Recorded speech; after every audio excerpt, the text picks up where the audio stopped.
Hello, I'm Bob Palmer, Executive Director of the Advanced Radar Research Center here at the University of Oklahoma, also a professor in the School of Meteorology and Associate Vice President for Research and Partnerships. So in my roles here, I lead the ARC, the Advanced Radar Research Center, in our main goal of designing, building, fabricating, and testing and fielding advanced radar systems for a variety of applications. Our origins are in severe weather, but we also apply our skills to other applications from automotive radar to biomedical sensors to DoD applications. So today you're going to see our facilities, including very advanced electronic systems that test our designs, but also facilities such as the anechoic chamber, our microfabrication lab. A lot of 3D printing is going on nowadays to help us quickly field radar systems.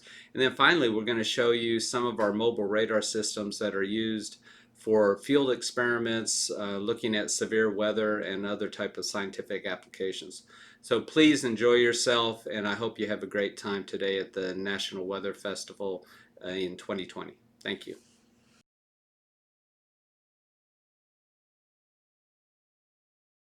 Hello, my name is Hjalte Sigmarsson. I'm an associate professor here in electrical and computer engineering at the University of Oklahoma and a member of the Advanced Radar Research Center.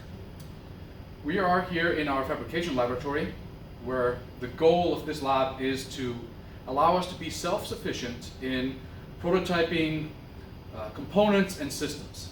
And a good example here is this radar system next to me, where this was completely made in-house. This is a project that we worked on a few years ago. We made the printed circuit board here for the antenna. We made the entire feed assembly is 3D printed, which makes it slightly unique. And this particular antenna is an antenna that we call a reflector array. It's a flat antenna that emulates a dish, and it allows us to mount our system on the back, and we can have the entire radar housed in this little radome here. And what's really cool about this system is that we 3D printed this entire feed assembly, including these antennas. These antennas are 3D printed out of plastic and then plated with copper. And we tested this here in Oklahoma. We ran it outside for an entire summer, and the plastic pieces were just great. And so one of the things that makes us unique here at OU is that we are involved in pretty much a full innovation cycle. We go from brainstorming and idea generation, we go through the math and the theory for our designs, we run simulations, verify them on the computer, we come here to the lab and we fabricate our designs, and then we take our designs and we field them for going out and doing science missions. And one thing that makes us unique is that we offer our students the opportunity to be involved in any or all aspects of a full product development cycle. Okay, so part of being self-sufficient is to make our own printed circuit boards. And for that, we have several processes. We have a mechanical milling machine, we have photolithography, and we have a laser milling machine. And this laser milling machine is actually a really nice tool for us to have, and it allows us to do features on printed circuit boards down to about 25 micrometers. And here's an example of a printed circuit board that was made on a thin substrate, and it does just a great job of doing that. And this is something that would be hard to mill with a mechanical milling machine, but we're able to do it with the laser with ease. Also, this laser can do ceramic circuit boards, and we can actually cut ceramics with this, which actually makes it a really nice tool to have in the lab.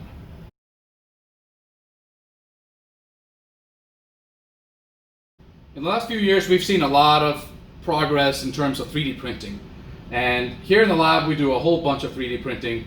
We do anything from printing antennas, printing filters, printing fixtures and housings. We print things to make cables fit in our systems. We do all kinds of things.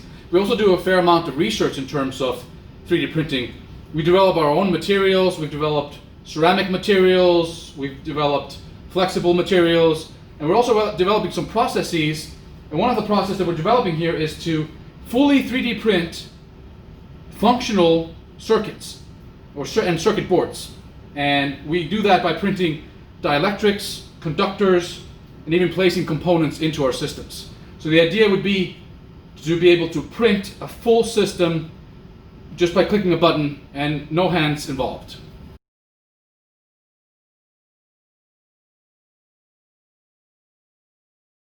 Hi, this is Jorge Salazar. I'm assistant professor at OU. And this is the Advanced Radar Research Center.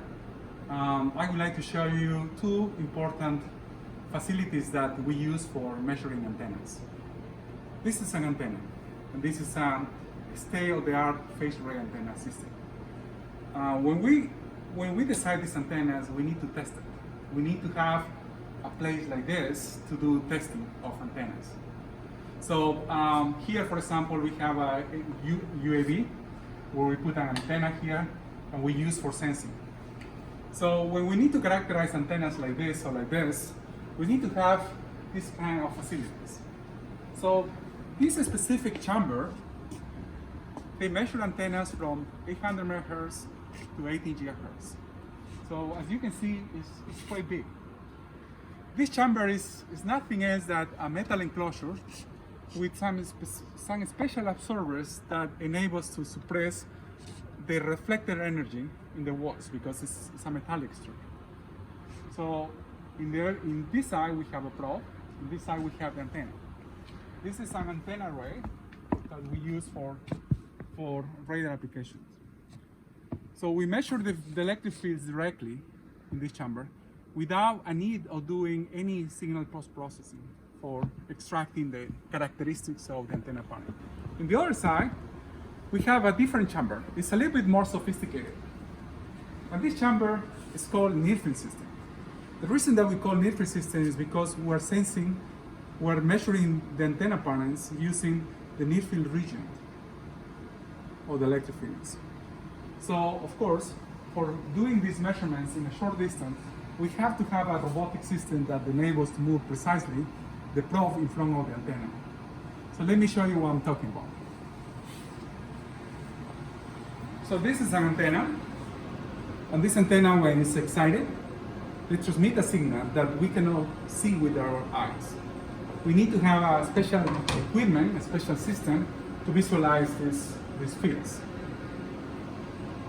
So, for example, this is a antenna parents or the electric fields of a dish antenna. So this antenna provides a narrow beam, a pencil beam, and with this pencil beam we can visualize the electric field. You see that we can have different cuts, or we can measure the near field and the far field without any problem.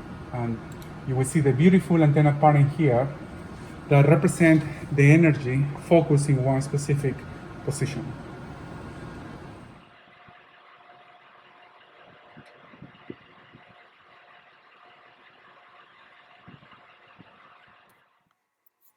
Before we start the mobile radar tour, I'd like to give you a bit of an overview about radars across the United States and how our research fits into the broader picture. The operational radar network is called NexRad, and this is a network of 159 radars across the United States. And these data are used by National Weather Service forecasters, also what you see on your weather app when you look at radar images there. While the NexRad radars provide high-quality data across the country, one of the key limitations is that they require 5 minutes to scan a storm at multiple heights. So we are generally left without a complete picture of how tornadoes form, since this tornado-producing storms will often change much faster than over a 5-minute period. Some tornadoes don't even last for 5 minutes. So we need radars that can scan much faster than this to be able to detect all tornadoes and see how tornadoes are forming. In addition to that, most mobile radars also require several minutes to scan full storms.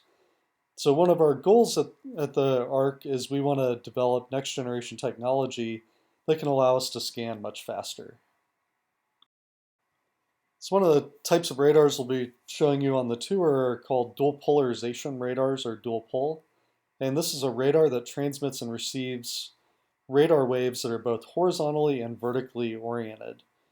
So the advantage of that is when you transmit a wave that's horizontally and vertically oriented, we get different types of signatures back from the horizontal wave and the vertical wave for different types of precipitation particles. So hail or rain may send us a different signature, and this gives us additional information about the types, sizes, and shapes of these different radar targets.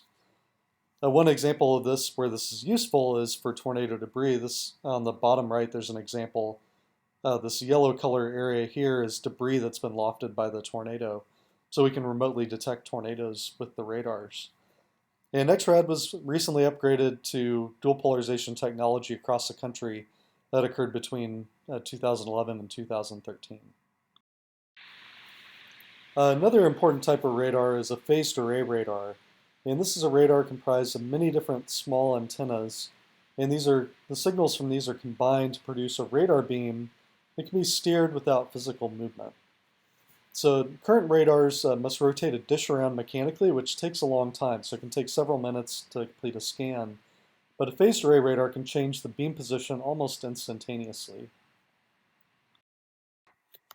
Phased array radar technology can address the slow scanning limitation of NEXRAD.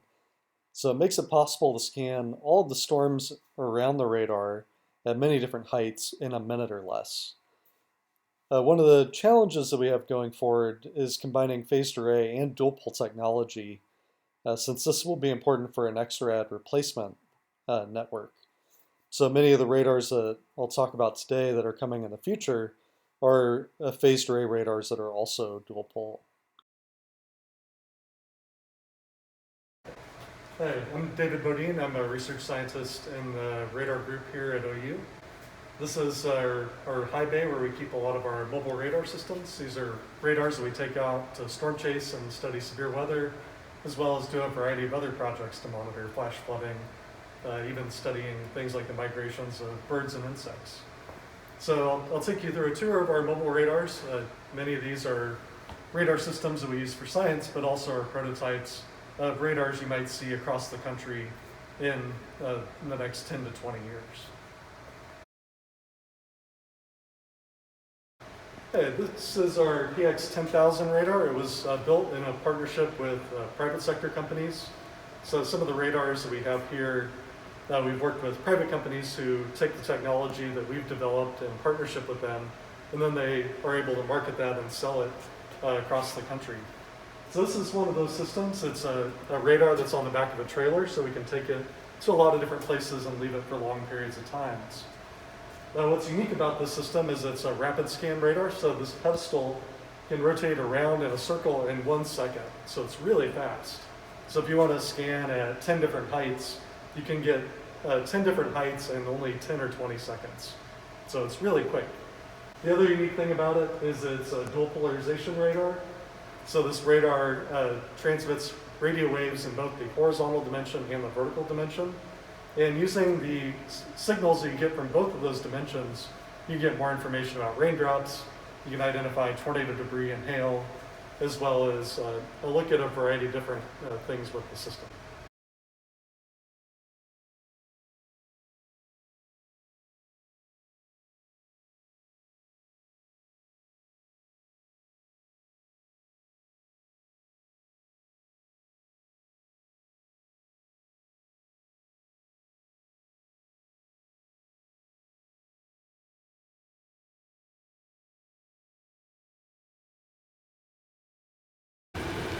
This is the Rax pole. This is one of our mobile radar trucks that we take out storm chasing to collect data on severe thunderstorms and tornadoes. We've also taken this radar out to collect observations of just general weather as well as hurricanes. This radar, the unique thing about it is this dish rotates 180 degrees per second, or once every 2 seconds it can do one level of the atmosphere. So then it can cover multiple levels of the atmosphere in about 30 or 40 seconds. So like the radar, the PX-10000 radar that I showed you earlier, this radar is also dual polarization, so you can get a lot of information about where there's rain, where there's hail, where there's tornado debris. In addition to that, the future radars are expected to be phased array, which will scan really quickly, but also dual pole. So this mobile system gives us a view of what that might look like in the future with really fast scanning capability. So I'm going to go ahead and change this radar from the slow scanning mode to the fast scanning mode.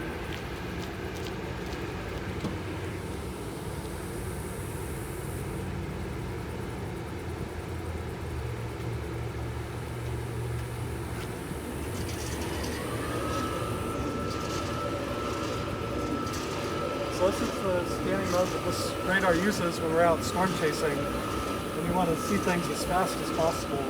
The radar will spin gradually up in height, and we'll get a look at different altitudes in the storm very quickly. And we'll get an entire view of the storm in about 20 seconds.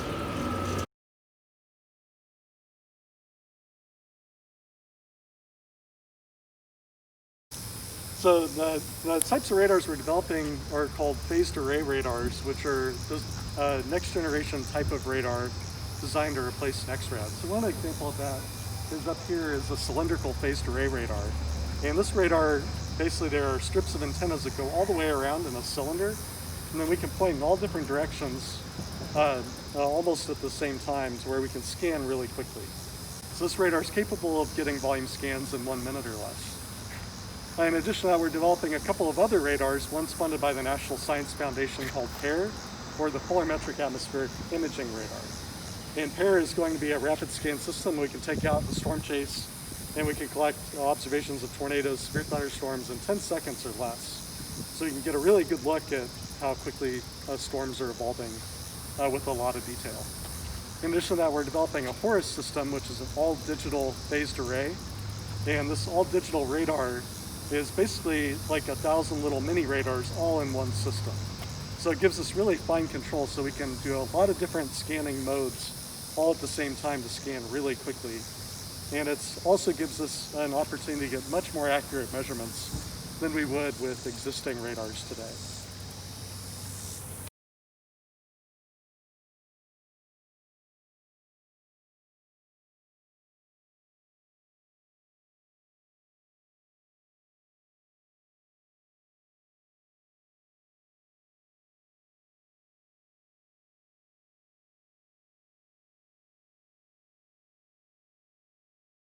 Hello, I'm Sam Emerson. I'm a second year's master's student here at the Advanced Radar Research Center at the University of Oklahoma. What I'm holding here is a passive radar antenna for the Bistatic Radar project here at the ARC. What this project involves is a network of low-cost passive radars that essentially allow us to sense radar signals from existing radars. Now normally, an existing Doppler radar would only be able to see winds coming towards or away from that radar site. However, with these radars, we're able to get multiple perspectives on the wind field, which allows us to retrieve the entire three-dimensional wind field, as you can see here. This type of data is extremely useful for weather forecasters. In addition, these radars are extremely low cost and are able to augment our existing radar system at very little additional cost. In addition, these radars can also be used with any future phased array radars, which will be extremely advantageous.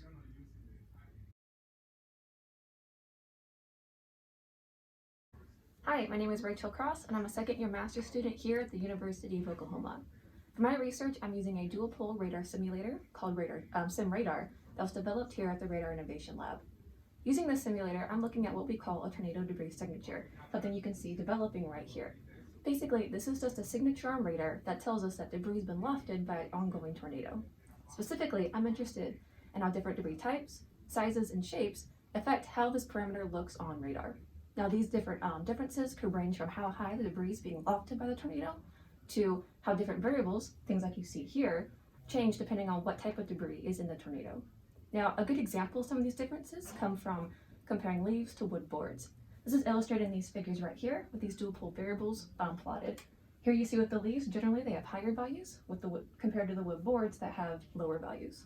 Hopefully, by quantifying these differences, we can relate what we're seeing on radar to the damage that's occurring in real time.